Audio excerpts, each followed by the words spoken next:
week 3, parang kailan lang yan. 1 hour ako ngayon tapos strength training. Taas ng load ko ngayong week. Nag-add din ako dun sa strength training ko, arms workout para balance. Bali, lower workout, tapos isang shoulder and then isang arm. Ganun lang din yung in-add ko dun sa strength training ko ng Friday para wala maiwan. Gising lahat ba? And then yung core, kasama din siya lagi. Tuesday ko, lower core, and then Friday, upper core. May 5 months na rin pala ako sa bisyong to. Pero yung excitement every time may workout ako, hindi pa rin nawawala talaga. Wala pa ako gaano nararamdamang improvement sa speed. Pero sa overall, kahit pa paano is meron.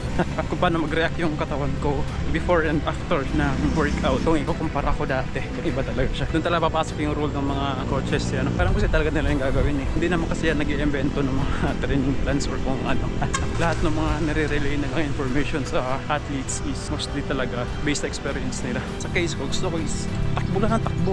Doon ako masaya eh. Ayaw ako mag-isip na mag-isip. Ano yung gagawin ko ngayon? Ano yung gagawin ko bukas? Anong type ng workouts yung gagawin? Kailan ako magpapahinga? Pagkakasal lang yan. Kaya doon talaga sila pumapasok. Tapos tayo, takbo lang ng takbo. Kaya kung ako yung tatanungin, I highly recommend talaga na kumuha kayo ng coach. Kung may extra budget na, very good. 6.8k. Dito rin talaga nagre-range yung 1 hour ko eh.